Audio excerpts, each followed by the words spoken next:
Le damos la bienvenida a un nuevo conversatorio del IPEX, el Instituto Patagónico de Estudios de Humanidades y Ciencias Sociales, un instituto codependiente del CONICET y la Universidad Nacional del Comahue. En este ciclo de conversatorios del PUE giran en torno al tema de investigación de nuestro proyecto de unidad ejecutora, que es la reproducción y la producción de las desigualdades en la Patagonia Norte, desde un abordaje multidimensional.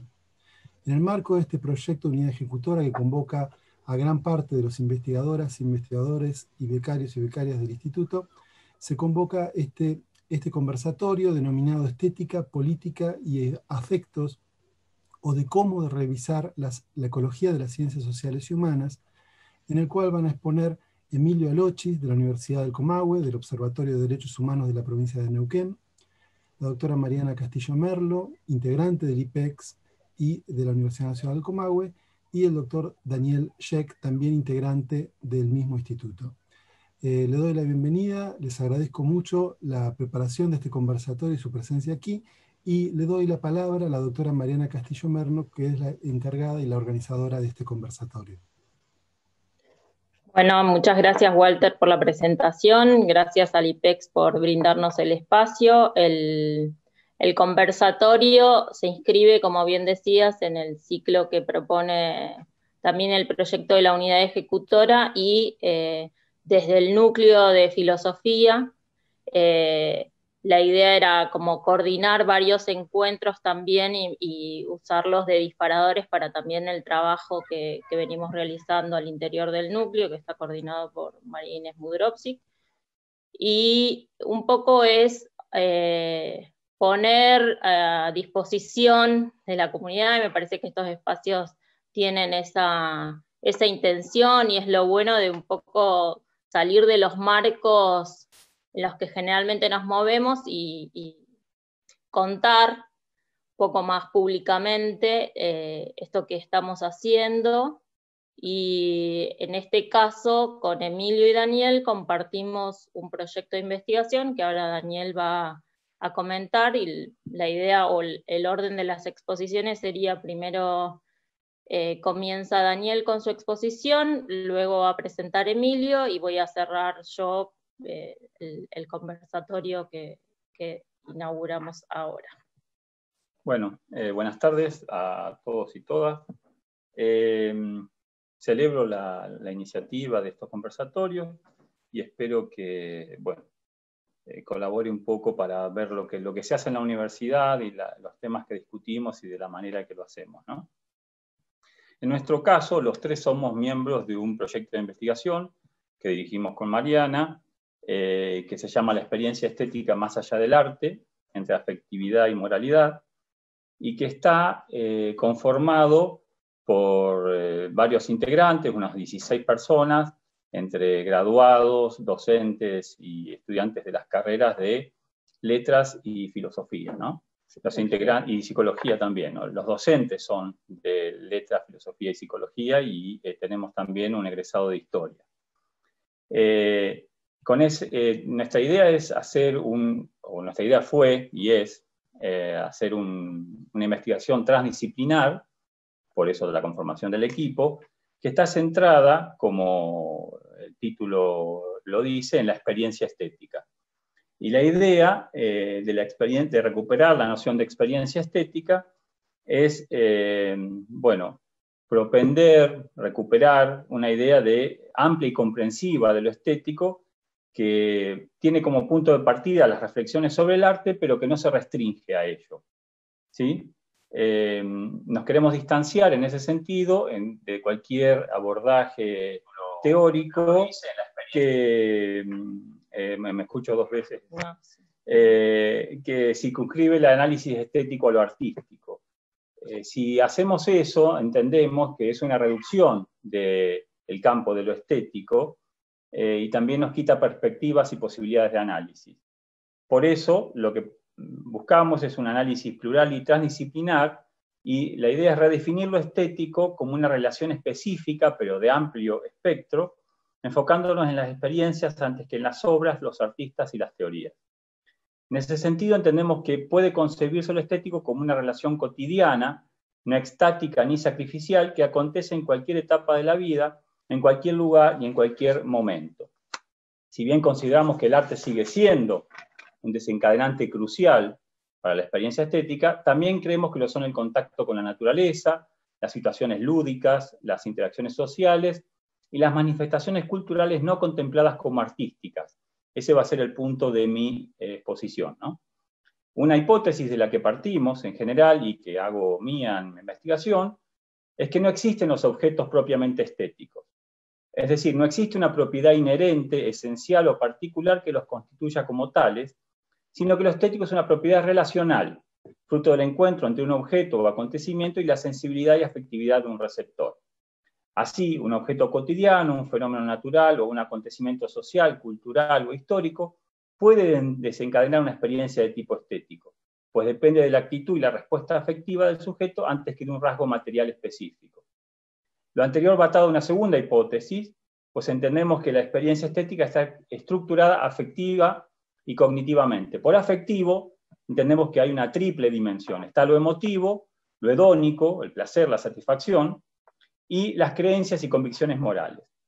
Requiere de una atención de tipo cognitivo, de discernimiento, la discriminación y el juicio del receptor, pero sin producir un conocimiento específico sobre el objeto en cuestión. Además, y sobre todo, se distingue de cualquier otra actividad y se sostiene como tal por la respuesta afectiva que provoca. Esto es por el índice de satisfacción, las emociones y los sentimientos que suscita, que es lo que les comenté. Y la tercera hipótesis de la que partimos, que tiene que ver también con la exposición de Emilio y de Mariana, es que la dimensión afectiva y la dimensión práctica se configuran intersubjetivamente y son determinantes en la constitución de identidades, tanto individuales como colectivas. Las identidades, por su parte, carecen también de rasgos esenciales. Se estructuran narrativamente en un proceso de interacción con otras subjetividades y a partir de la selección, consciente o inconsciente, de experiencias y acontecimientos que son articulados gracias al trabajo de la imaginación, la cognición y la afectividad. Esas son las líneas generales de nuestro proyecto de investigación. En cuanto a mi línea de trabajo en ese marco, es tratar de analizar los alcances de una estética con los rasgos que les acabo de indicar en el momento que nos toca vivir. No estoy pensando en el momento que nos toca vivir como el momento de pandemia, aunque podría suceder, porque bueno, vamos a analizar algo que sucede en pandemia, muy recientemente, y digamos qué tipo de reflexión estética podemos hacer en un momento donde una forma de describirlo en términos del arte es de un pluralismo radical en cuanto a orientaciones artísticas y con la intención de reincorporar la importancia que el arte tiene para nuestras vidas, pero a la par de otras producciones humanas y de contacto con la naturaleza y con otros objetos culturales, ¿no? Es decir, en cuanto a mi exposición, que se titula, además, porque no lo dije, algunas notas para comenzar a desnaturalizar la desigualdad estética, el tema del PUE es la desigualdad y de estos conversatorios. Lo que me interesa es una estética no centrada en el objeto, sino en la relación que se establece entre el estímulo y la receptividad subjetiva. Subjetivo, en este caso, conviene aclarar desde el principio, no hace referencia a una condición privada y particular o caprichosa de la persona que tiene la experiencia.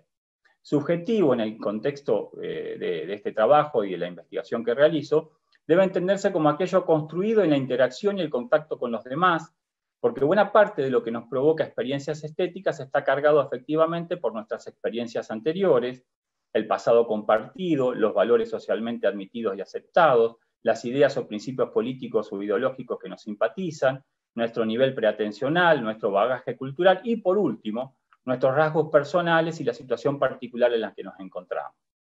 Para darle más contenido a lo que estoy diciendo, les voy a presentar 3 objetos. Acá Mariana me va a ayudar con un PowerPoint. Es este. Bien.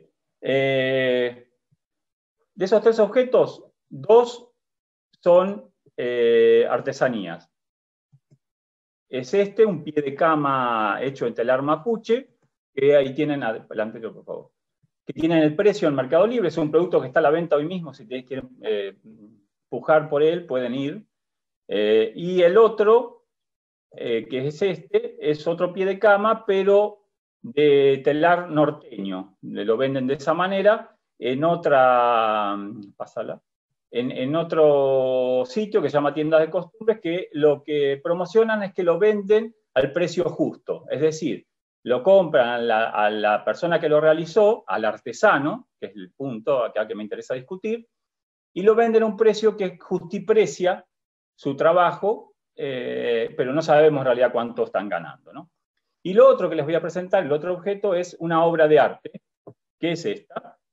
La obra de arte se titula Comediante, es la otra, y fue presentada en diciembre del año pasado, en la Feria de Arte Art Basel de Miami, realizada por Mauricio Catelán, que es el, según lo promocionan, el más cotizado artista italiano vivo. Esa obra de arte, por favor, aquí tienen la nota, fue vendida en $120.000, ¿sí? Lo que no dice esta nota es que en realidad la hizo 2 veces y la vendió 2 veces a $120.000 y vendió una tercera a $150.000, pero eso es anecdótico. Después hay varias cosas más que se pueden decir. Bien, eso es lo que quería compartir con ustedes. Lo que me interesa de estos objetos que les compartí, la pregunta que me interesa en todo caso es cuáles son los puntos de contraste entre esos pies de cama y Comediante, como se llama esa obra. O puesto en términos más generales, ¿qué distingue la artesanía de la obra de arte? Pero también, aún más general, ¿cuál es la diferencia entre artes menores, artes populares, entretenimiento artístico, objetos culturales y arte con mayúscula, ¿no? Es decir, ¿cómo es que se establece y naturaliza una desigualdad tan palmaria y brutal? Por ejemplo, con el precio, ¿no? Y la difusión. Por último, ¿cuáles son los puntos de contacto entre los objetos o fenómenos que ponemos en esas diversas categorías? No solo contraste, sino que vamos a buscar alguna coincidencia. Esas son las preguntas que me animan y me interesan reflexionar en esta pequeña presentación, que es breve, ¿no? En principio, lo que quisiera destacar es que no hay nada en los propios objetos que indique que unos son de una categoría y otros de otra. Nada que anticipe el precio que tienen o el precio que se pagó por ellos. Es decir, no hay un rasgo esencial o inmanente que determine su valor como creación, su estatus o su precio. No ese es el punto donde vamos a encontrar una coincidencia, ni tampoco una diferencia, no parece ser ahí.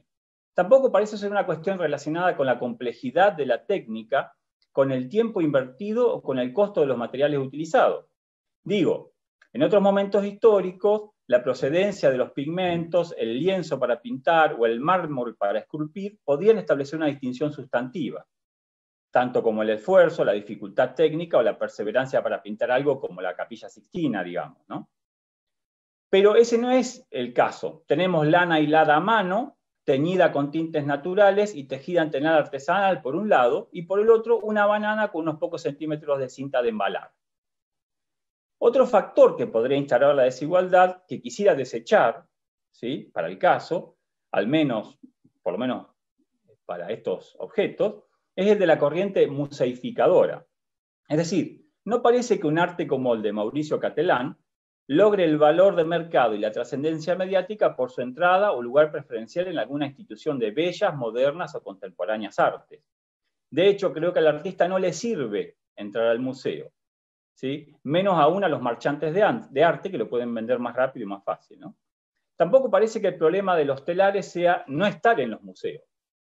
Incluso es probable que estén en uno de antropología, por ejemplo. O ahí en México, un Museo Nacional de Culturas Populares, donde está lleno de artesanías, ¿no? Voy a usar ese término para que se entienda, aunque estoy en contra, obviamente. Para evitar más rodeos, y pensando en los factores que efectivamente colaboran a establecer y naturalizar este tipo de discriminaciones, podríamos denunciar al menos lo siguiente: el mercado y la sociedad de consumo, ciertas políticas de promoción y difusión de determinadas obras, creadores y o corrientes, las reseñas o comentarios periodísticos de arte sobre, tanto como las críticas especializadas, las historias o crónicas del arte, pero también el esnomismo, la globalización y la mediatización del arte y los artistas, entre otras. La lista no es exhaustiva, ni pretende serla, y no creo que agotar los factores tenga alguna trascendencia. El punto que me interesa señalar es que detrás de estas disquisiciones categoriales se esconde un ímpetu segregacionista atado a una forma de pensar el arte desde un punto de vista teórico, filosófico e histórico sobre todo. Esa forma de comprender la historia y la filosofía del arte, a veces impulsada por tendencias propias del arte y otras no, es la responsable de provocar y profundizar el abismo entre el arte y nuestras vidas cotidianas. Porque no solo se separó de otras creaciones, lo que sucedió con esta forma de entender el arte es que se separó de las vidas cotidianas. No es tan importante para nosotros como lo fue en algún momento lo artístico, ¿no? Sumariamente, ciertas formas de teorizar acerca del arte, su valor y las claves para su recepción, encubren tras una intención aparentemente descriptiva un ímpetu prescriptivo o incluso proscriptivo. La pregunta que orienta este tipo de enfoque siempre es ¿qué es el arte? O para el caso, ¿por qué esto es arte y qué valor tiene como tal?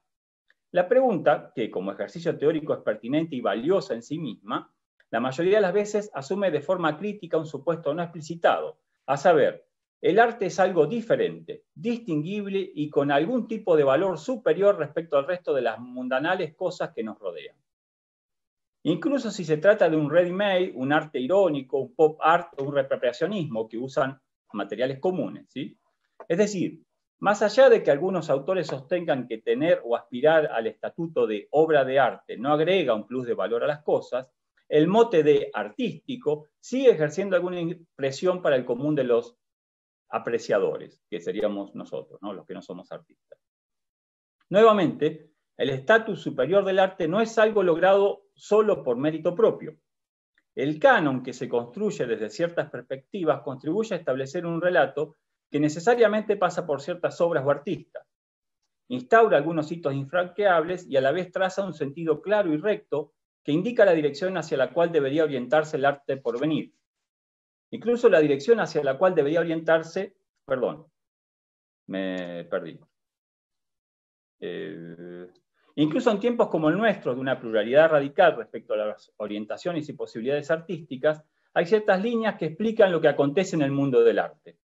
Me refiero a las ideas de sátira, burla o ironía vinculadas, por ejemplo, a las obras del propio Mauricio Catelán. Incluso puede pensarse que cierta marginalidad, periferia, ¿sí? Underground o cosas por el estilo, son orientaciones que facilitan el éxito y la difusión. Es decir, la postura contra o anti-canon también consigue, mutatis mutandis, algún rédito. Lo que queda claro a este respecto, y para evitar alguna interpretación ingenua, es que el lugar que ocupa una obra o artista en o fuera de la historia o la filosofía del arte tiene su peso. Más allá de la carga últimamente negativa que arrastra el canon, la cuestión que me parece más interesante es la de saber si es necesario tener una definición clara de lo que el arte es para poder disfrutar eventualmente de un encuentro con las creaciones humanas. Mi hipótesis de trabajo es que no es necesaria esa búsqueda de una definición clara y acotada del arte, siquiera para regiones o tendencias artísticas puntuales, porque el encuentro estético no depende de ello y porque tampoco se reduce a las creaciones artísticas. En cualquier caso, y voy terminando, para que una obra de arte provoque experiencias estéticas, lo importante no es lo que las define como tales, sino la respuesta y los efectos que generen quien las aprecia. Es decir, mi propuesta es la de retomar la idea de que no existen objetos propiamente estéticos, siquiera los artísticos, sino que se construyen y se instalan en nuestras vidas merced a una multiplicidad de factores que no tienen que ver con su definición a partir de algún rasgo esencial objetivo. Si algo determina la intensidad y la persistencia de una experiencia estética, sea cual fuere el objeto que la provoca, se vincula más con algo propio, con lo que logramos y nos permitieron ser, que con alguna propiedad en el objeto.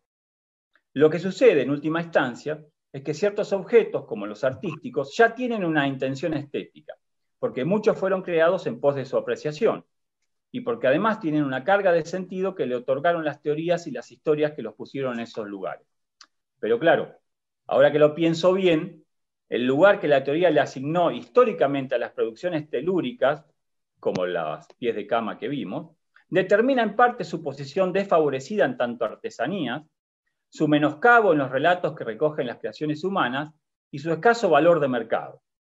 La banana pegada con cinta, por supuesto, transita un camino inverso en esa historia. Sin embargo, en cuanto a su candidatura como objeto de una experiencia estética posible, creo que se invierte su valor y la desigualdad desaparece. Esa es la idea. Bueno, muchas gracias. Gracias, Daniel, por la actualización respecto de los precios de las obras de arte. Y bueno, y estas cosas que no dejan de sorprendernos, ¿no?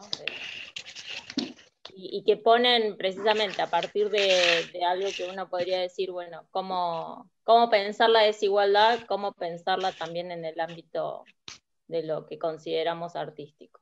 Ahora le vamos a dar lugar a Emilio Alochis, que como Walter señaló al inicio, es estudiante avanzado de la carrera de Letras de la Universidad Nacional del Comahue y además es director de documentación del Observatorio de Derechos Humanos de la provincia de Neuquén.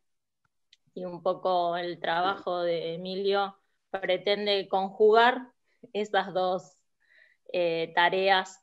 Y bueno, contanos, Emi, de tu propuesta para este conversatorio. Intento conjugarlas con dificultad, pero sí.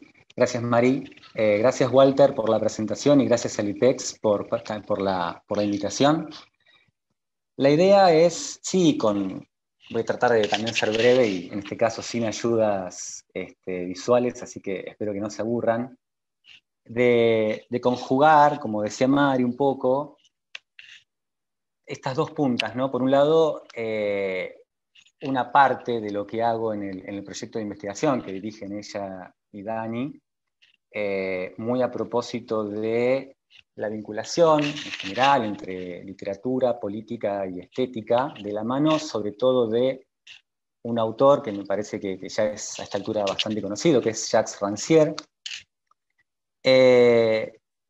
Y ponerlo un poco en diálogo con una parte del trabajo que hemos estado haciendo en el observatorio acá en la región.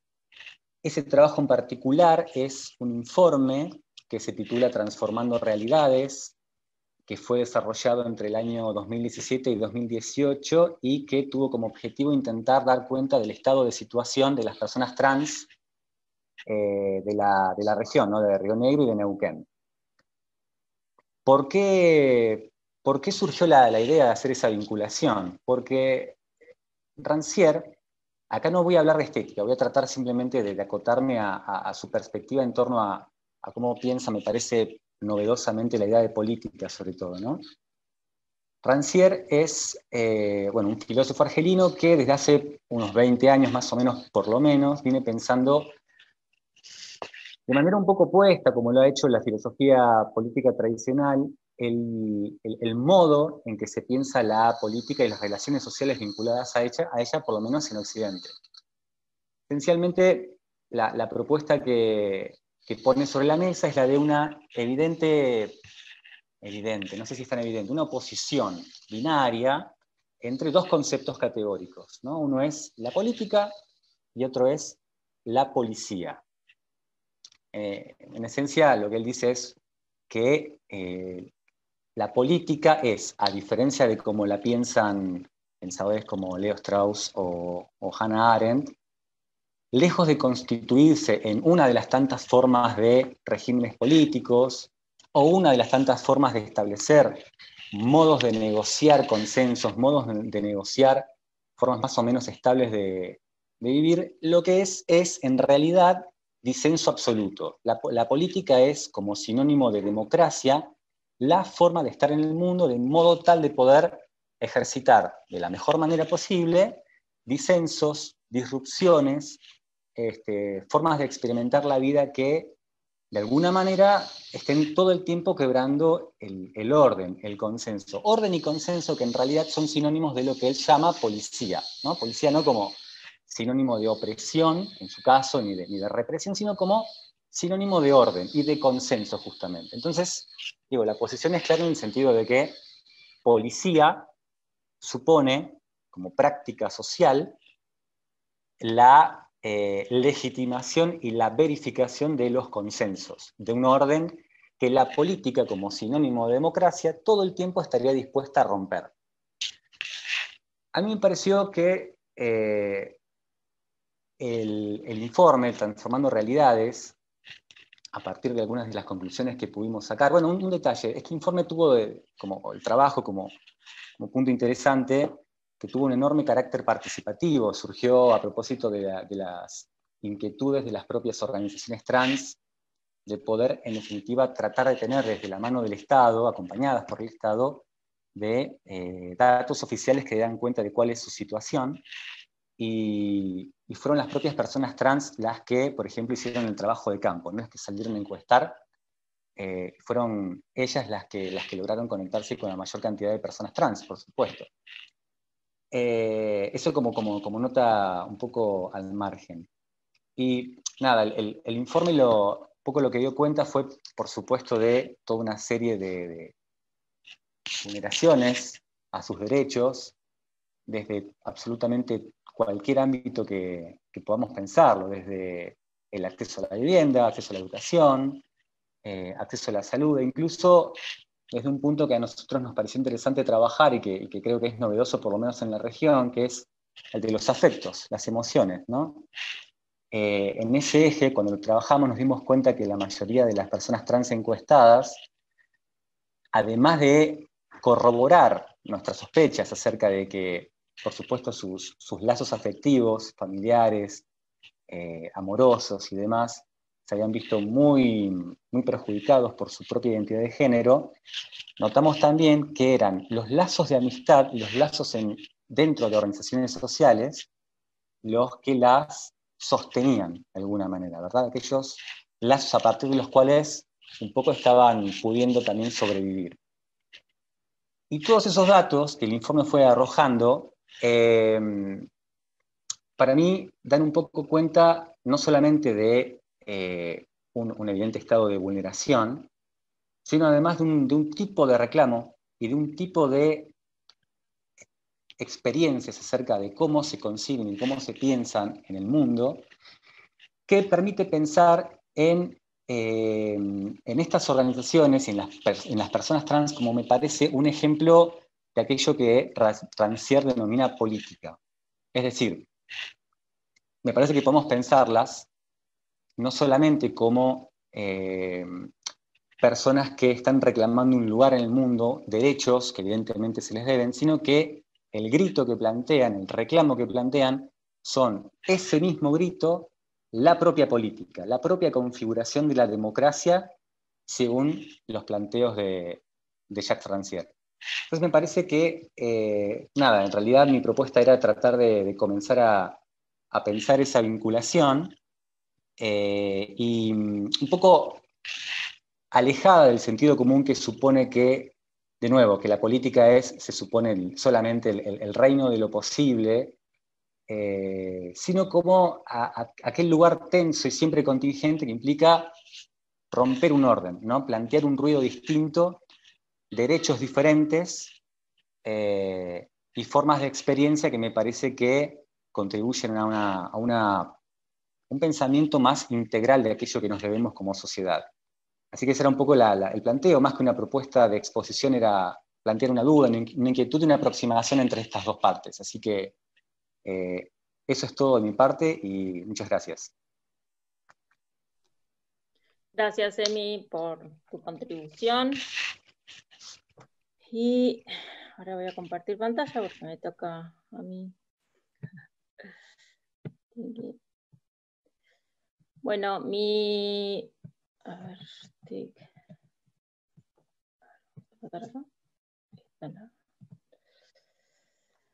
mi contribución en este conversatorio tiene que ver con algunos de los temas que vengo trabajando ya hace un tiempo, que tienen que ver con emociones, precisamente, y bueno, a partir de la propuesta del proyecto de la unidad ejecutora, pero además de temas que de alguna manera se iban tocando, y con el surgimiento en marzo de esta pandemia que nos atraviesa a todos, pensar en este concepto de vulnerabilidad. O sea, una de las tareas, me parece que de la filosofía es poder también pensar aquello que nos pasa y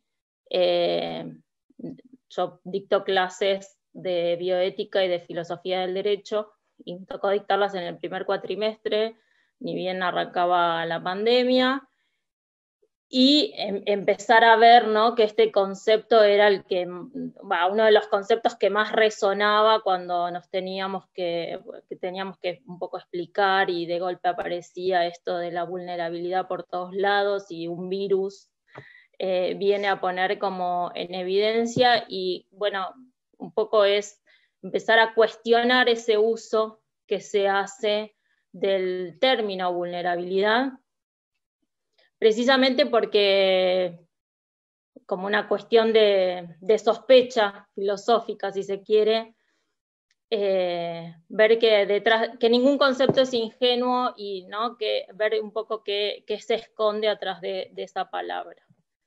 En este momento estoy además dictando también un curso de extensión y un seminario de grado, para el cual esta imagen de Turner me parece sumamente potente, y es para mí la imagen del 2020, que es precisamente vernos en esa tormenta, en ese naufragio, sin saber un poco a dónde vamos ni qué nos pasa, esa sensación de quien se encuentra en un naufragio, esa fragilidad, ¿no? O sea, de golpe estamos en alguna de esas barcas. Y eso, de alguna manera, y pensando en estas cuestiones que ya venía trabajando, tienen que, se vincula de alguna manera con cómo construimos nuestras propias subjetividades, ¿no? Y ver que, de alguna manera, en Occidente, y haciendo como un recorrido por la historia de esta propia construcción subjetiva occidental, la puja es entre dos conceptos como muy fuertes, que es pensar la humanidad o nuestra subjetividad desde la autonomía o desde la vulnerabilidad. Estas obras, una es de Giacometti, que es la de El hombre frágil, ¿no? Ambas se titulan igual, y eso es lo interesante, ¿no? El hombre que camina.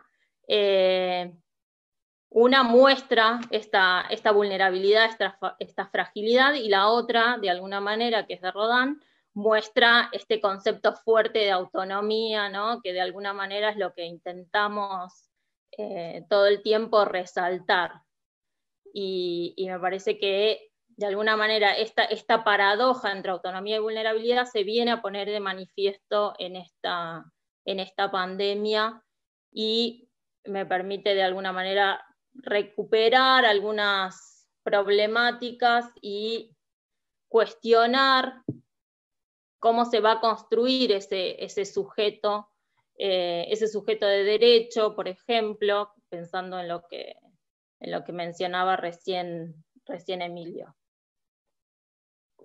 En ese sentido, retomo de Didier Fassin, que es un antropólogo, y en esto de pensar en una ecología de saberes, donde de alguna manera podemos recuperar conceptos que provienen de otras disciplinas, pensar juntos esto que nos pasa. Recupero este concepto de gobierno humanitario, ¿no?, que tiene una fuerte raigambre Foucaultiana, pero que de alguna manera Fassin les permite describir el contexto contemporáneo, ¿no?, y mostrar que en ese contexto las emociones,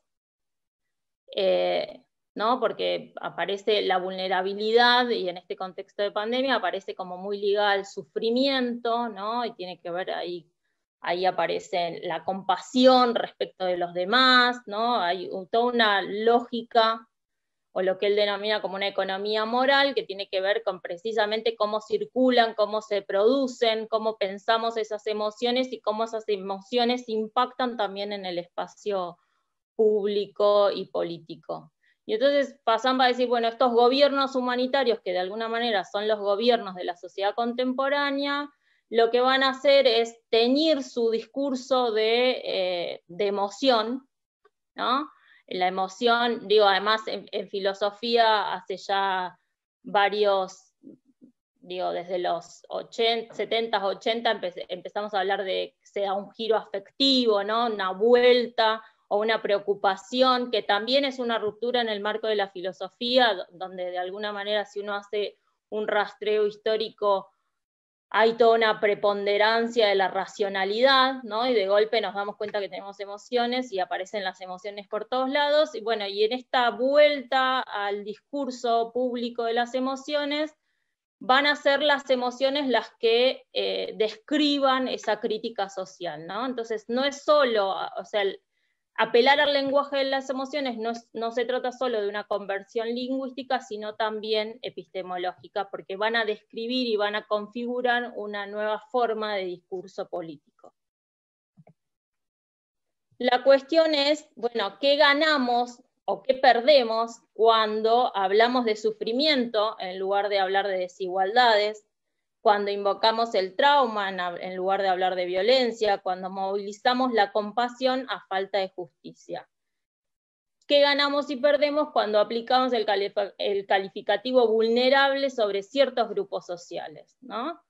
Entonces, algo que me pasó y que de alguna manera me permite ir hilando, es algo que todavía está como en proceso, pero ir hilando estas reflexiones que venían como sueltas, y que esta discusión sobre la vulnerabilidad me permite unificar, es, bueno, cuando doy filo del derecho, por ejemplo, decir, bueno, no, ahora las mujeres tienen estos derechos, los niños tienen estos otros derechos, o sea, porque los reconocemos en el derecho, digo, a partir sobre todo porque la vulnerabilidad aparece fuertemente en la modificación del Código Civil del 2014, entonces, el reconocimiento de la vulnerabilidad para otorgar derechos, ¿no? Y entonces, ¿qué significa cuando yo los reconozco como vulnerables y de alguna manera pretendo una reparación de esas injusticias históricas contra esos grupos, ¿no? Entonces, bueno, como dos lugares ahí o dos posicionamientos de las ciencias sociales y humanas, también pensar qué hacemos con eso, y cuando usamos esta apelación a las emociones, ¿no? Por un lado permite describir una moral humanitaria que nos permite hacer un análisis de esos sentimientos morales en la esfera pública, ver en qué se fundamentan, cómo se justifican, y por otro es aplicar una política humanitaria de intervención, ¿no? En esos terrenos del malestar y del conflicto. De alguna manera poner o traer el sufrimiento y que eso sea más cercano. Hay como distintas posiciones, porque para algunos eso va a significar una especie de deriva sentimentalista, ¿no? Entonces, bueno, lloramos junto a los que sufren. Para otros es, bueno, efectivamente las ciencias sociales y humanas están haciendo cargo de ese malestar. El tema es que también el reconocimiento de ciertos grupos como vulnerables también es una construcción de las propias ciencias sociales y humanas, ¿no? O sea, digo, ¿cómo se construyen esos grupos como grupos vulnerables? Entonces, ¿qué hago frente a esos interlocutores a los que yo les doy voz, pero que también son una construcción de mi propio discurso, ¿no? Y entonces ahí, bueno, ¿qué hacer un poco con aquellos que sufren, ¿no? ¿Qué hacer con el sufrimiento en general y qué hacer con los que sufren? Y ahí, bueno, toda una discusión, y también a partir de la consulta de una colega, de mi compañera de cátedra, me dice, Mariana, ¿pero son vulnerados o son vulnerables? ¿No? O sea, algo que parece como muy simple, y digo que tiene que ver también con cómo usamos en nuestro lenguaje, qué decimos cuando decimos una palabra como esta. Y entonces, pensar que cuando hablamos de ciertos grupos, en realidad lo que estamos haciendo es hacer un uso de un lenguaje que oculta, de alguna manera, y naturaliza la vulnerabilidad, ¿no? Y que, en definitiva, lo que está escondiendo atrás de ese calificativo tiene que ver con ciertas estructuras y con lógicas de explotación. Madrid Pérez, que es un un investigador español va a decir, bueno, la vulnerabilidad funciona como una especie de etiqueta social y administrativa, ¿no? En términos también de una aparición, y es interesante porque la aparición incluso en los documentos públicos y demás, del concepto de vulnerabilidad data recién de los 80, o sea, que es un concepto relativamente reciente y que de alguna manera coincide con, que ahora lo voy a señalar, con un retiro del Estado, de un Estado más de tipo benefactor y con ciertas políticas neoliberales, ¿no? Entonces, el problema es que si todos somos vulnerables, como vino a poner en evidencia esta pandemia, ¿qué sentido tiene decir que una persona es vulnerable? Digo, porque... Y entonces, bueno, si todos somos vulnerables, ¿por qué no soy reconocida en el derecho? ¿O por qué no tengo, se quiere, cierta protección? ¿No? Y entonces ahí me parece interesante la distinción que hace Judith Butler, entre una vulnerabilidad impuesta, que es la vulnerabilidad que se impone por una distribución desigual, y una vulnerabilidad compartida como el rasgo ético-antropológico que define al género humano, ¿no? O sea, digo, y ahí también pensar en esta vulnerabilidad compartida, pero también en esta vulnerabilidad impuesta, permite, por ejemplo, pensar en cómo se articulan teorías éticas como la teoría del cuidado, en pensar precisamente, bueno, si no es la autonomía lo que nos define, ¿no? Si vamos a cuestionar eso precisamente como aquello que va a definir nuestra subjetividad y el reconocimiento de la necesidad de cuidado, de la necesidad de tejer redes, de configurar lazos con otros. Bueno, si podemos distinguir eso, entonces, de alguna manera, nos damos cuenta que ahí, primero, que hay un uso se desgasta demasiado ese concepto, pierde sentido y perdemos de vista precisamente esta dualidad entre lo que es impuesto y lo que es compartido. Bueno, ahí les decía esto de cuando se empieza a usar el término, se empieza a usar precisamente con la intención de quitar del discurso público otros términos que son menos neutros, ¿no? Como pobre, marginado, maltratado, ahora son todos vulnerables. O sea, con esa categoría suena más bonito además, suena políticamente correcto decir y no que son pobres, ¿no? Y entonces también el usar ese discurso de alguna manera cuestiona o de alguna manera oculta, perdón, qué mecanismos son los que generan ese sufrimiento social, ¿no? Que no se está interpelando, no se está buscando qué mecanismos o qué lógicas de alguna manera perpetúan el sufrimiento de aquellos a los que reconocemos como vulnerables. Porque además me parece que esto es lo interesante, digo, si hay algo interesante en esta pandemia es, bueno, antes uno no se reconocía como vulnerable, digo, ahora de golpe el virus vino a poner eso. Y entonces ahí hacer la distinción entre si hay algo que le pasa a la persona que es vulnerable o hay algo que le pasa al contexto en el que esa persona está, ¿no? Y que, o sea, mi lectura es que algo le pasa al contexto, no a la persona. Y ese es el problema. O sea, hoy además, que es 29, y que nos atraviesa, digo, todos hemos estado siguiendo todo el día lo que pasa en Guernica, por ejemplo, o sea, esas personas no tienen nada en particular, digo, quieren una vivienda digna y demás, y el problema es el contexto, que de alguna manera genera, ¿no?, todo el tiempo ese sufrimiento, y ahí también cuestionar el papel de ciertos derechos y de cómo opera el derecho como reivindicatorio de ciertas injusticias. O sea, lo que hace el derecho en definitiva es venir a poner parches sobre lo que sucede, pero de alguna manera no resuelve el problema, ¿no? Y como para cerrar esta idea de que, en términos de que mientras no hablemos de vulneración, sino de vulnerabilidad, lo que hacemos es estar todo el tiempo trasladando la carga de la persona trasladando la carga a la persona o al colectivo que reconocemos como vulnerable, ¿no? Y de alguna manera eso nos hace perder de vista estas condiciones más generales que son las que promueven que cada vez más grupos se identifiquen bajo esta categoría de vulnerables. Y eso es un poco lo que, o sea, acá, ahí estaríamos, ahí dejo de compartir.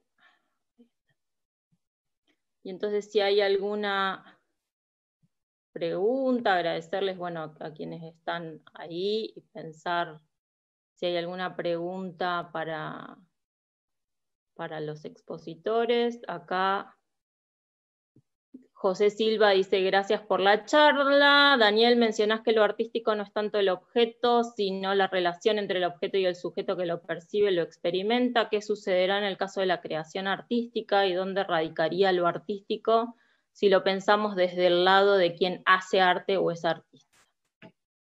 Bien, no sé si me expresé mal en algún momento. Lo que se construye es lo estético. Lo artístico es, pretendo no hablar, digamos. Justamente la idea de construir una estética a partir de la relación, del encuentro, de la experiencia, quita el acento en el objeto y en la creación. Por supuesto que la creación sigue siendo importante y la artisticidad, en todo caso, es un vector para generar experiencias estéticas. Y de hecho, en algún momento lo digo, las obras de arte son creadas con intención estética, muchas de ellas, ¿no? Incluso la intención de provocar asco, repugnancia, rechazo o indiferencia, ¿no? Como contra alguna interpretación de significado encarnado o demás, digamos, no queremos significar nada, también intenta generar un tipo de experiencias en el receptor. O incluso cuando es interna o autorreferencial, ¿no? Un grupo de artistas que produce para sí mismos y no sale de ese círculo. De todas maneras, ahí hay una experiencia. La idea es que lo estético se construye en esa relación, no lo artístico. Y la artisticidad no asegura experiencia estética, no siempre. La experiencia que tiene toda esa gente frente a la banana pegada con 2 pedazos de cinta aisladora, no está claro si es una experiencia estética o es de otro tipo, ¿no? Que es lo que pretendía decir con la idea de esnobismo o de mediatización, ¿no? La idea de que estuve ahí. De hecho, dicen que en un momento tuvieron que cerrar el museo, bueno, era una sala.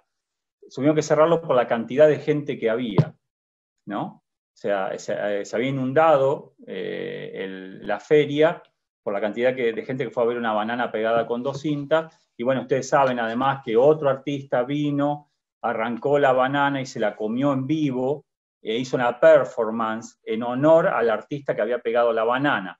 Primero le iban a hacer un juicio y después se dieron cuenta que no tenía mucho sentido, que la banana se estaba poniendo fea. Entonces lo que hicieron fue cambiar la banana, porque lo que vale de esa obra es el certificado de autenticidad del artista. Entonces, bueno, todo ese tipo de cosas no quitan artisticidad a la obra, que tiene que ver con una idea, ¿no? De ironía, de burla, de tomada de pelo. De hecho, este mismo artista, Mauricio Catelán, es el que hizo el inodoro de oro y que lo puso en el MoMA para que cada quien hiciera lo suyo en el inodoro. O sea, no puso el inodoro como obra de arte, sino en un baño. Y fueron miles de personas a ese baño, hacían colas para ir al baño, aún sin tener ganas, supongo, pero para usar un inodoro de oro. Y que además, no sé si saben, lo trasladaron después a Inglaterra a un palacio y se lo robaron, porque estaba tasado en $1.300.000, porque estaba bañado de oro, no pintado, ¿no? Entonces, bueno, pero todo eso no sé si son experiencias estéticas, en el sentido de que estamos trabajando en el equipo y que trabajan algunos autores, ¿no? Si no, son más ¿no? experiencias esnovistas o de, bueno, estuve ahí, me saqué la foto, tengo la selfie o algo así, ¿no? O tal vez también hay que cambiarle el sentido de lo estético, ¿no? Y eso es lo estético. Bueno, es eso, no sé si respondo. Ahí César pregunta o hace un comentario, dice, si entendemos que lo emocional se juega en la experiencia estética y que existen sectores y o grupos con limitaciones y o dificultades afectivas a partir de ciertas desigualdades, ¿se podría hablar de algo así como pobreza emocional como un limitante para acceder a la cultura y a diferentes experiencias estéticas? Ahí Emilio puede. Emilio, ¿querés comentar algo? Me tiraron la pregunta a mí. No, contestá lo que quieras, igual.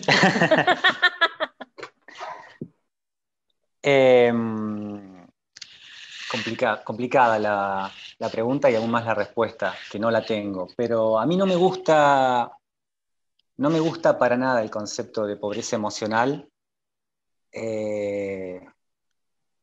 Y si bien es cierto que estoy pensando de vuelta en un poco en los autores que estamos trabajando, que también se refieren a la cuestión, en el equipo de investigación, ¿no? Schaeffer, Rancière, y en la idea de que el gusto se educa, esa idea también burdiana, ¿no? De que no es tan simple como uno es un alien arrojado al mundo y simplemente emite juicios de valor acerca de las cosas, sino que ese juicio de valor está, por supuesto, conjugado con esos otros que a uno lo configuran, ¿no?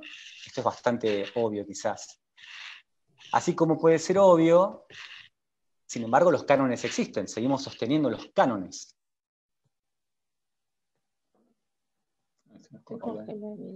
Me gusta Néstor, no me gusta Macri, y no estamos solamente diciendo me gusta en términos cosméticos, sino que estamos diciendo mucho atrás.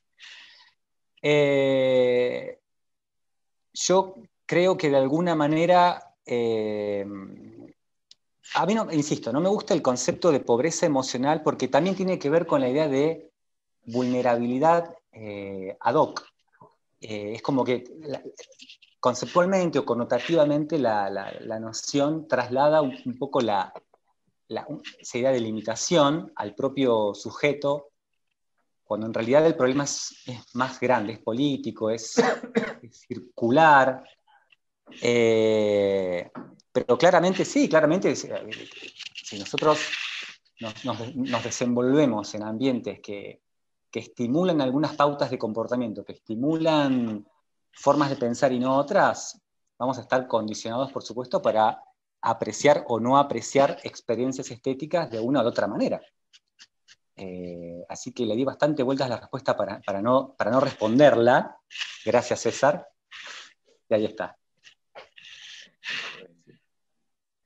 Sí, ahí me parece, bueno, también, porque son temáticas que venimos discutiendo, que venimos pensando, y me parece esto importante que recuperás, Emi, de la educación, si se quiere, también de las emociones, y digo, también pensando en el contexto, y porque también son discusiones que tenemos, todas estas ciertos, yo los denomino dispositivos domesticadores, ¿no? Cierta psicología positiva que tiene que ver con el coaching ontológico y demás, que pretenden, ¿no? Dejar que, o que tienen como intención esta idea de, bueno, hay que fluir, no me tengo que, el malestar o el sufrimiento no tiene que aparecer, tengo que ser positivo, como si fuera una cuestión de actitud personal, sin dar cuenta de que ese sufrimiento precisamente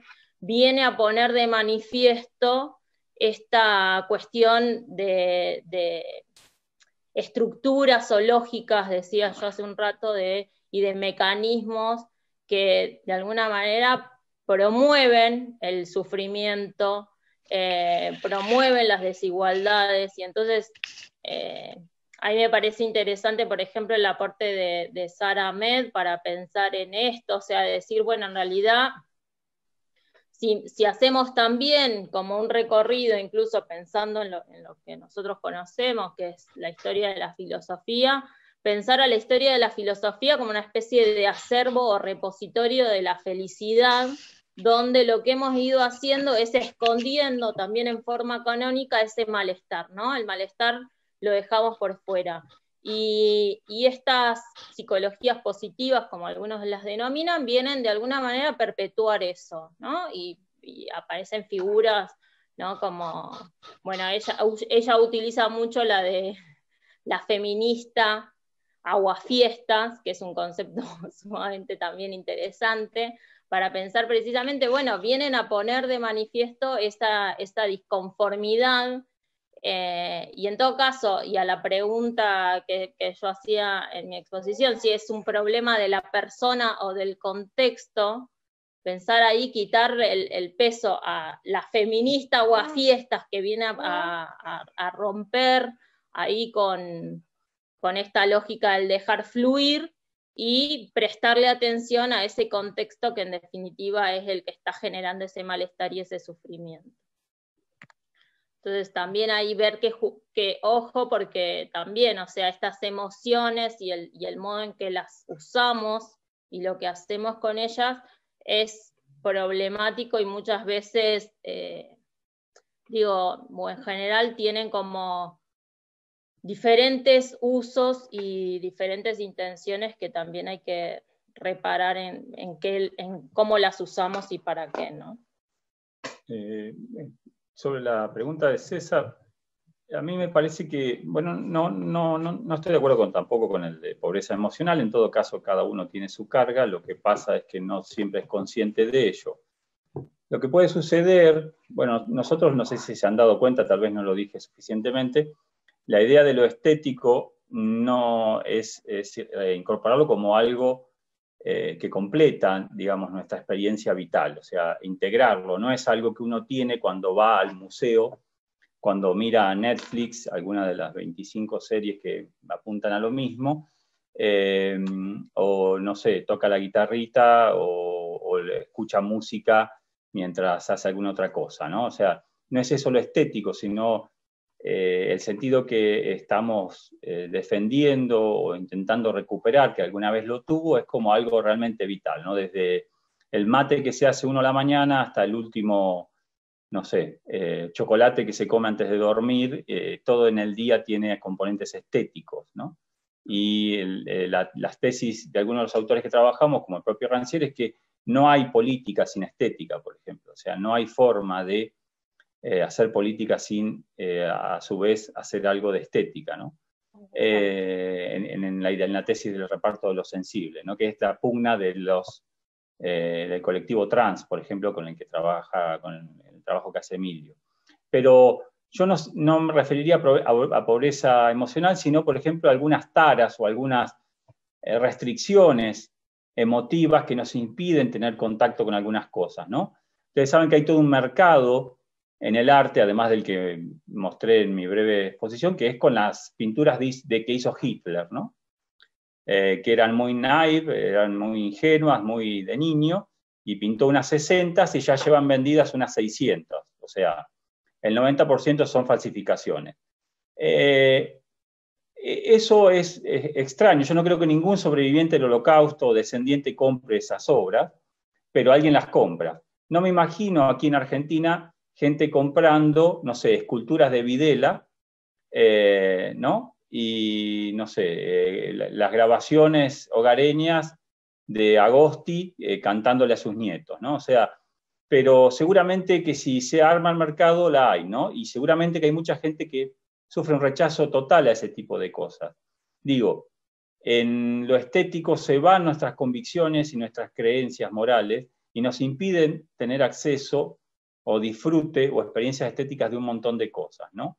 Como, no sé, aquel que tuvo un accidente de tránsito no le va a caer muy simpático andar a altas velocidades por las rutas neuquinas, ¿no? O sea, tiene que ver también con el trayecto personal, con el contexto sociocultural, con la historia personal y también con la historia familiar y de la región y del país. Digamos, hay muchos elementos para, cuando alguien cree que el otro tiene una pobreza emocional, en realidad tiene ciertas restricciones y ciertas cosas que no le van a provocar nunca una respuesta afectiva positiva. Y de hecho va a interrumpir el encuentro estético o no va a acercarse a él, ¿no? que son las formas de salida de la experiencia estética, ¿no? María Inés, ahí quiere hacer un comentario. Sí. No, yo le quería hacer la misma pregunta que siempre le hago a Daniel cuando le escucho el ejemplo del mate, que por cierto los extraño mucho en las reuniones. Si no estás reduciendo... Ahí te paso uno. Ay, gracias. No sabes el goce estético que me da ver el mate virtual.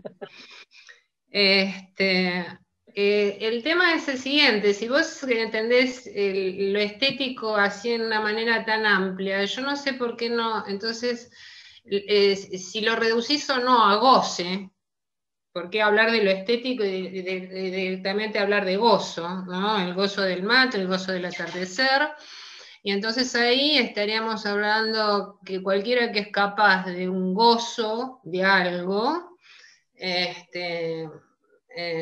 estaría viviendo una experiencia estética. ¿Por qué tener que reducir? Es decir, si reducís lo estético a un gozo, porque si no así me parece irrelevante apelar a la palabra estético. Cualquier goce sentido, vivido, experimentado, entonces le podríamos llamar que es estético. Bien, bien. Y ahí se estaría igualando cualquier tipo de experiencia, ¿no? Porque hay algunos que, a ver, le dicen, bueno, determinado pueblo, determinada gente, determinada, es decir, no es capaz de sentir una experiencia estética por la educación, ¿no? Ponele, por la educación. Pero si vos estás equiparando, tal como yo lo entiendo, el gozo de un mate mañanero con un placer estético, entonces estarías quitando la barrera, por ejemplo, cultural o de educación o lo que sea. No sé si entendiste, sí. Sí, entiendo el punto, No, lo que estamos trabajando, bueno, en mi caso particular, es con varios elementos constitutivos de la experiencia estética, o sea, el goce o la satisfacción o el índice hedónico interno, como podrías decir, es uno de ellos, ¿no? Es indicador de que estás en una experiencia estética, pero no se agota en ella. Lo que sucede en la experiencia estética, bueno, además, digo, ya los mencioné al principio, pero es las emociones relacionadas a ese tipo de experiencia, y un tipo de cognición, ¿no? Una forma de índice atencional también que implica que estás en una experiencia estética. La idea particular para distinguir una experiencia estética de otra es que el placer o el índice de satisfacción, para decirlo más ayunamente, digamos, no, sin carga de ningún autor o algo más bien polite, digamos, el índice de satisfacción interna es el que sostiene la relación estética mientras ocurre, y cuando cesa la relación estética. La diferencia, por ejemplo, con alguien, una persona que hace matemáticas y descubre o resuelve un problema que no había resuelto, es que el placer está al final, y en la atención estética es lo que regula el proceso. Esa es mi intuición basada en algunos autores, obviamente, no es toda mía. Y eso distinguiría una experiencia de tipo estética de otra. Y el placer ese no sería determinado solo por un placer de tipo intelectual, sino que, qué sé yo, contrariamente a una postura de tipo kantiana, recuperaríamos un placer sensual. Por eso lo del mate a la mañana. Porque no es el mate a la mañana, ¿se entiende? Es todo el contexto, ¿no? La salida del sol, vos ves por la ventana, preparás, empezás el día. Si es un buen día, ¿no? Te dice algunas cosas sobre vos mismo, sobre tu situación, y se conecta con todo lo que sos, ¿no? Esa es la idea de reincorporar lo estético como algo sustancial, de importancia en lo vital. Y por el nivel de cultura, digamos, lo que cambiaría, supónganse, o de educación, o porque realmente alguien podría ir a ver la banana pegada con cinta y decir que eso le provoca, no solo que es una obra de arte disruptiva, y con eso no saber qué decir, ¿no? Pero sino que realmente se siente conmovido frente a esa obra, es tal vez por la carga teórica que tenga, ¿no? Por ejemplo, es alguien que es un fan del artista y lo sigue desde sus primeras obras, y se entera, qué sé yo, que es la primera obra que expone Catalani en 15 años, ¿no? Entonces le provoca ese gozo, pero tiene que ver con otros elementos de la experiencia estética, que no están elididos, ¿no? También, digamos, la carga teórica, el momento del día, quién sos, tu pasado, todo ese tipo de cosas pueden intensificar tu experiencia o debilitarla o hacerte huir, ¿no?, de la experiencia. Cuando te enterás que, no sé, el que está tocando la guitarra es Agosti, ¿no? O sea, y vos sí, pero, no tenés nada que ver con a esa ver, gente. la pregunta es esta: ¿estamos todos capacitados para tener una experiencia estética? Es decir, ¿somos todos iguales ahí o hay diferencia? Un poco para poner el eje en lo que está. ¿La experiencia estética es patrimonio de todos los pueblos o solamente de la cultura occidental y es decir, la hemos heredado de la cultura occidental? Dentro de... Y esa es un poco la pregunta. Con todos esos elementos que vos reunís, aparentemente a mí me da la impresión, y por lo que estás citando, los ejemplos que estás citando, que por ahí habría individuos o pueblos que estarían incapacitados de tener una experiencia estética. Y si la tuviesen, ¿cuál sería la vara? Es decir, ¿cómo vos podrías estar evaluando que están teniendo una experiencia estética de la misma manera que vos concebís experiencia estética desde Occidente, ¿no? ¿Se entendió? Bueno, no veo el indicador que diga que es de Occidente, o sea, justamente porque es algo totalmente vital y cotidiano.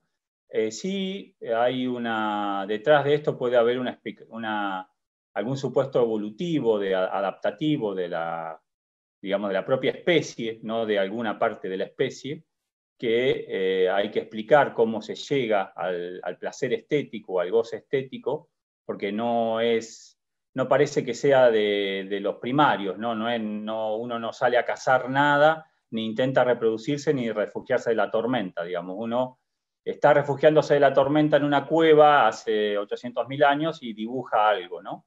Entonces, ¿cómo surge digamos, el interés artístico y a la vez la idea de que eso va a provocar una experiencia en el otro puede tener algunos baches en este tipo de explicaciones, pero en realidad lo que sucede es que tal vez en diferentes lugares del mundo lo que cambia es el estímulo, ¿no? El ejemplo que alguna vez he dado en algún trabajo, que no me acuerdo en cuál, es las flores del cerezo en Japón, ¿no? Aquí uno ve flores en los árboles y piensa en la cantidad de manzanas, peras que va a producir, y el cerezo en Japón se cultiva por las flores, no importan tanto las cerezas, ¿no? Entonces ahí hay una experiencia estética frente a algo que nosotros no estamos acostumbrados y, bueno, rápidamente la veríamos, ¿no? Hay una cantidad de películas sobre eso, ¿no? Otro ejemplo es la ceremonia del té, ¿no? En Oriente, pero no conozco tanto la cultura oriental como para decir que eso es un motivador típico de experiencia, ¿no? Lo que está más o menos mostrado, ahí también entra la antropología del arte, la sociología del arte, la etnología del arte, es que en todas las culturas, en todos los lugares, hay un disfrute por ciertas cosas, rituales, prácticas compartidas, danzas, que tienen algo de componente estético, ¿no? Inclusive asociado con lo sagrado, con alguna cuestión religiosa, ¿no? Esa sería una cuestión, digamos, no es solo de Occidente la posibilidad de experiencia estética, sino que en distintos lugares surgiría frente a distintas cosas, eso no hay problema, y además con distintas intensidades, ¿no? Bueno, no sé si hay alguna otra pregunta, intervención. Ahí tengo en Facebook, ¿no? Acá. Bueno, espera. Perdón, yo quería preguntarle a Emilio si tenía alguna relación lo que planteabas con respecto al trabajo de Rancière y su idea de política, con respecto al manejo del archivo trans, ¿no? Que es bastante particular, y cómo ha servido para empoderar, digamos, a la misma comunidad. Básicamente pensaba en esto, ¿no? De un archivo que no es manejado solamente por la comunidad y no tiene acceso para los investigadores, ¿no? Ahí hay un componente una idea muy fuerte. Yo supe de ese dato Y me pareció con esto que planteabas vos con respecto a, bueno, la dimensión que puede llegar a tener esto, ¿no? De los nuevos campos de visibilidad y cómo no solamente lo que se dice, sino quién lo va a decir y quién va a tener acceso a la documentación, digamos, manejado por la comunidad. Me parece, digamos, que va en la dirección de lo que vos planteabas, ¿no? Claro, todo lo que tiene que ver con la configuración de los datos, con llegar a las personas trans, fue una tarea, sigue siéndola, quizás menos complicada, porque supuso ir generando, a ver, yo creo que entendí tu pregunta, Walter, implicó generar durante mucho tiempo lazos de confianza, lazos que implicaran tratar de demostrar desde nuestro lado el Estado, ¿no? El Estado representado por personas cis, somos 4 investigadores, ¿no? 4 personas cis involucradas en un trabajo que se supone que está orientado a tratar de generar políticas públicas que mejoren la calidad de vida a las personas trans, pero que en definitiva está orientado y diseñado y organizado por personas que no son de la comunidad. Entonces, todo ese trabajo que fue participativo y que implicó conexiones, lazos, incluso afectivos con las personas trans, más vinculación de laburo a diario, fue todo un tema, digamos, y sigue siéndolo. Nosotros ahora estamos llevando adelante, estamos terminando una etapa de lo que es un relevamiento de infancias trans en la región, ¿no? Que también es todo un trabajo con organizaciones trans, con organizaciones que se dedican a las nuevas crianzas. Nueva Crianza, por ejemplo, está involucrada en el trabajo. Y nada, y es todo un tema, y desde una mirada rancieriana, si querés, a mí me parece que implica incluso política, afectiva y estéticamente un cambio de paradigma. Para los 4 investigadores significó eso, un cambio de posicionamiento, el podernos permear de nuevas formas de sensibilización, por suerte, de también discutirnos a nosotros mismos, cómo pensamos, cómo estamos involucrados en nuestro propio trabajo, en nuestra propia realidad. Y nada, digamos, fue un modo de acercamiento que tuvo esas proyecciones, ¿no? No sé si te respondí o si iba por otro lado de la pregunta, en realidad. Sí, no, digamos, compartía eso, digamos, porque digamos, iba en el sentido de lo que vos habías mencionado, ¿no? Con respecto de generar el empoderamiento y bueno, y que también, digamos, qué es lo que se escribe, qué es lo que se dice, qué es lo que se sabe, digamos, es una comunidad que ha marcado un camino, ¿no? Digamos, hay muchas, en lo que es el trabajo antropológico y trabajo de campo, digamos, hay digamos, mucha discusión con respecto, ¿no? De dónde tiene que venir el aval ético, ¿no? De hacer una investigación, ¿no? Los objetivos. Absolutamente. Absolutamente. Bueno, y digo que me pareció algo que iba en la dirección de lo que vos marcabas, ¿no? En particular con el colectivo trans. Claro, una de las particularidades interesantes del trabajo, y que lo hizo también muy rígido, complicado, pero amoroso, y me parece que tuvo los resultados que tuvo por el tipo de relación que hubo con las organizaciones trans y con las personas trans, es que estuvieron involucradas las personas trans durante todo el proceso, y es un poco, nos dio la pauta de que del camino, de que el trayecto que estaba siguiendo el trabajo, esto que decís, ¿no? ¿Qué preguntar? ¿Cómo preguntar? ¿Qué estamos buscando con las respuestas? Etcétera, etcétera, estuviese aprobado, tuviese el visto bueno de las propias organizaciones, ¿no? Digamos, esa dimensión ética fue considerada y también fue ardua de consensuar, digamos.